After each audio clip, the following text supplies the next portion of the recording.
Spell to remember. Who are we without our memories?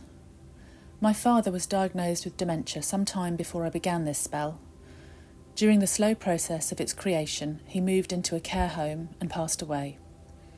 Coming back to work on this painting during those months was a helpful way to process what was going on and gave me space to wonder about memory.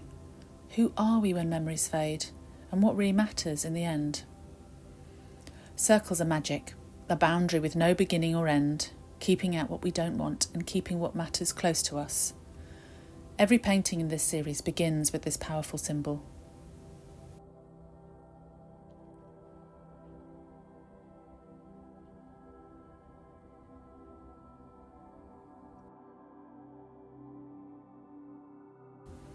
Rather than us remembering, perhaps it is our desire to be remembered that is most important, a sentiment expressed by this first little forget-me-not in the garden.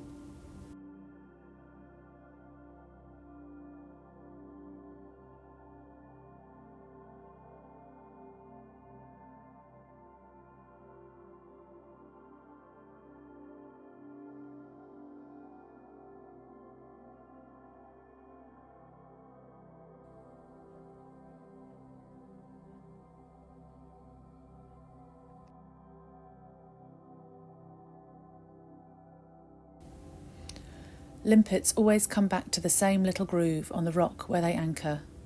Their foot so powerful that sometimes after years of returning home, they create a limpet-shaped indent on the rock face. Routine, ritual and familiarity prop up memory, and even when the memories fade, the routine can remain.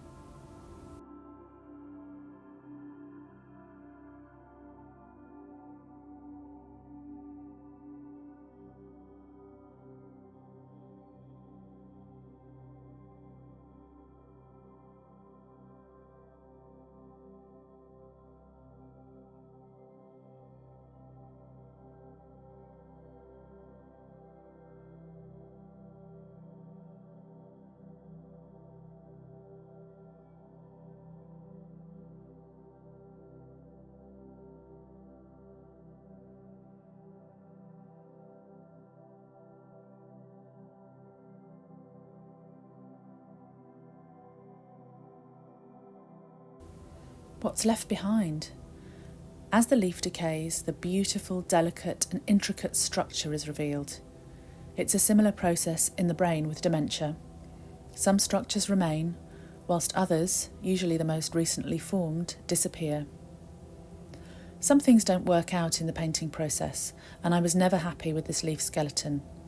Eventually I painted over it altogether, and I feel like its absence is more powerful than its inclusion.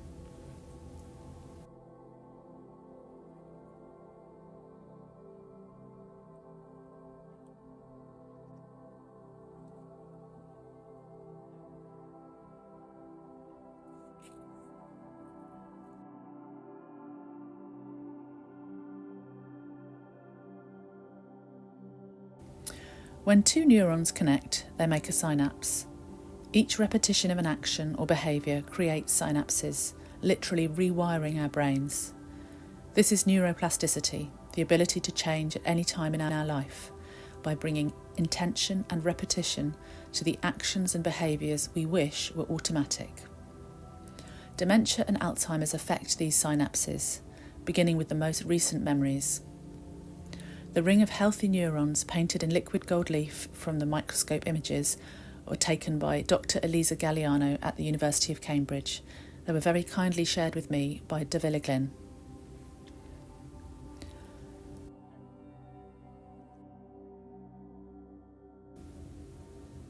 How do moths know what to do?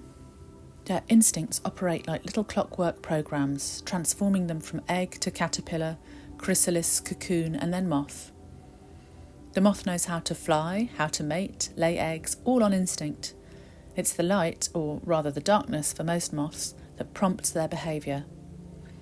Like us having breakfast at the same time and following the same patterns, it doesn't require much thought. My father was completely rigid in his routines, and in many ways that helped him as he declined. This poor little moth was on its last legs when it was caught by Professor Ed Turner, who works at Cambridge Zoology Museum. It spent its last moments with me on the drawing board.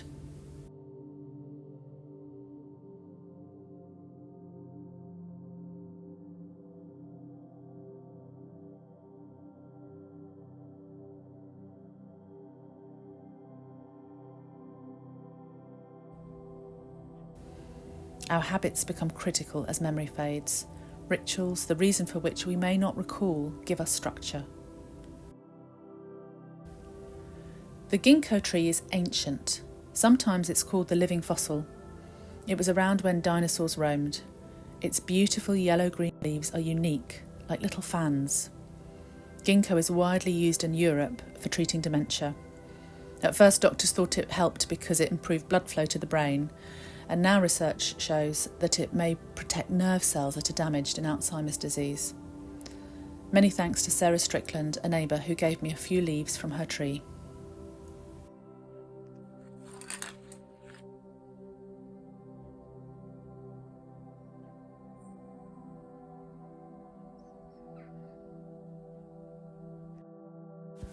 When neurons are damaged by Alzheimer's or dementia, they are physically transformed. Their fine, reaching tendrils become stunted, twisted arms, unable to connect to other neurons. Their connections stop working, making them like little islands, and they eventually die. This disruption of the brain's communication networks affects memory, language, and reasoning, and causes the thinking difficulties associated with dementia. This damage clearly lies firmly outside of the magic circle.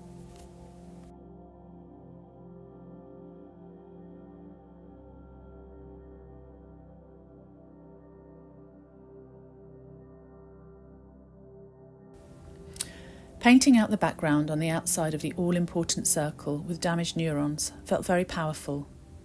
It's important that something was there, even if you can't see it, even if you forget.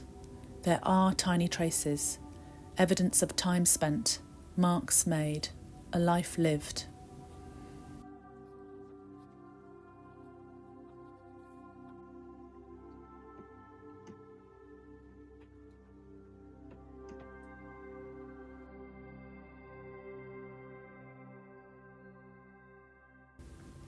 This remarkable object is a Roman spoon bowl, excavated in Cambridgeshire in 1851.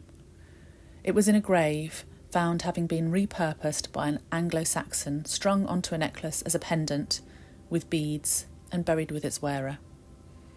I imagine the Anglo-Saxon woman it was found with, touching this talisman around her neck as she pondered or worried, her thumb fitting neatly into the curve of the bowl as mine does. The glimmering metal heavy and cold when she first put it on, and then conducting her body heat warm against her throat. The broken spoon, already 200 years old when it was found in the 6th century, was no longer fit for purpose, but elevated to a decorative role. It's a deeply tactile thing, and I'm so grateful to Lily Pencliffe, Senior Collections Assistant for Cambridge Museum of Anthropology and Archaeology, for guiding me to it. Who knows how long gone the Romans were when this was repurposed?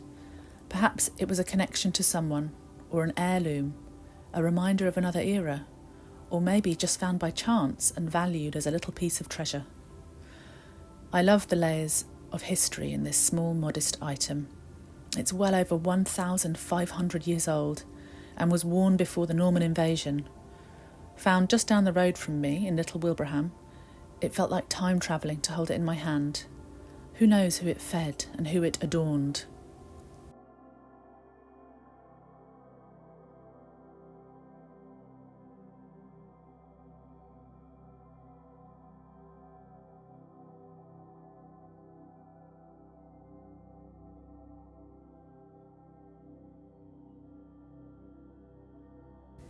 Finishing this piece left me feeling that the power of remembering is really about making meaning, witnessing events, understanding our own story, defining ourselves. Witnessing someone lose their own narrative is painful, especially when you feature in that narrative.